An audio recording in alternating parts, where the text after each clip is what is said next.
Today's headline is Strange Adventure with a Sea Serpent.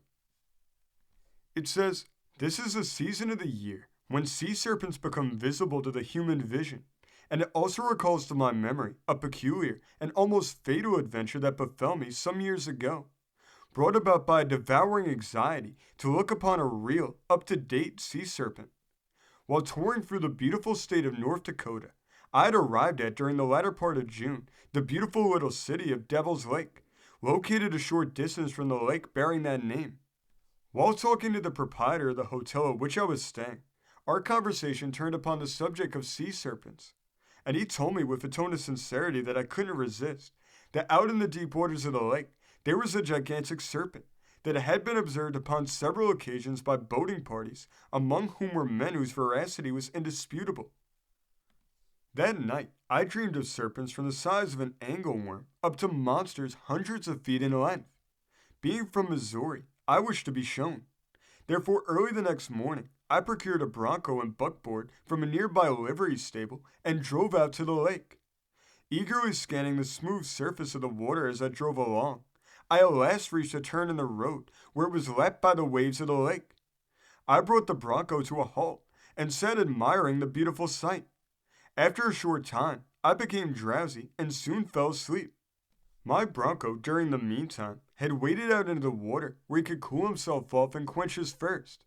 Suddenly, I was aroused by a peculiar swishing sound, and looking out in the direction from which it proceeded, saw some 100 feet away a huge head uplifted upon a sinuous neck, waving back and forth.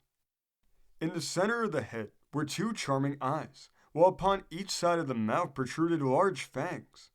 Back of the neck in undulating curves were several feet of brownish-colored body, which seemed to my startled vision about as large in circumference as a nail keg, tapering off into a spike-like tail.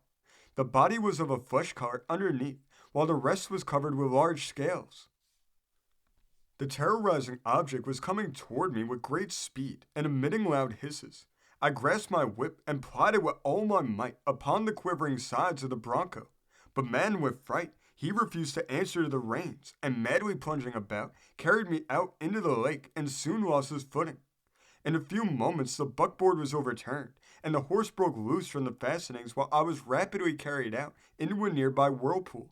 The last I saw of my equine friend before I sank underneath the whirling waters, he was enfolded in the grasp of the serpent, giving forth human-like cries of terror and pain. I was carried down into such depths as it seemed as if I would be crushed like an eggshell under the terrific weight of water. I lost consciousness, and when I regained my senses, I found myself in a subterraneous passage, carried about like a ship without a rudder, thrown from one side to the other of the passage. I'm unable to estimate how long I was thus dashed about, but after what seemed an interminable space of time, I heard a terrible roaring noise and was soon at the apex of a lofty waterfall. From fright at new danger, I again lost consciousness, and when I opened my eyes, I was still being borne on the bosom of the seething flood, walled in by lofty rock walls, far above which I could discern the blue sky in which twinkled many stars. Soon the scene was changed. I again plunged into utter darkness. After several hours of being dashed about, I was carried into a huge cavern in which the water boiled and foamed, strange unearthly shrieks and groans resounding like the wails of a lost soul. Suddenly my head was brought in contact with a large jagged rock, and once more oblivion overtook me. When I regained my senses, I was lying upon a sandy rock-strewn bit of land, overshadowed by high rocks. Around me grouped a party of wonder-stricken ladies and gentlemen, who I afterwards learned were tourists from the East. They told me that they had been amusing themselves by casting large quantities of soap into the mouth of a geyser, which after each feast of soap would throw out columns of water.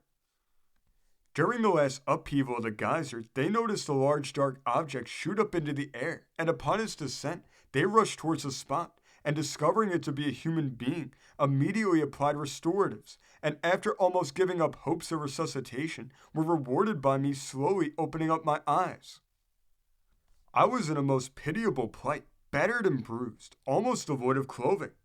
They made up a purse and presented it to me after I had partaken of a hearty meal. After recovering sufficiently to enable me to walk, with many thanks to them for their generosity, I bade them adieu and wearily made my way to the nearest railway station, where I took train for Phoenix, Arizona. Upon my arrival there, I told my strange adventure, but my auditors would only tap their foreheads with their forefingers and murmur, "Poor fellow, he is demented." This article was written by prisoner number 1137 from the prison in Stillwater, Minnesota. This story comes from the great state of Minnesota, being reported in the Mirror of April 27th, 1905. Thank you for joining us today. If you want to continue to uncover all of America's lost and forgotten history, then remember before you leave to hit the subscribe button, hit the notification bell, and remember to like and comment below. And we will see you next time on Americana Archives.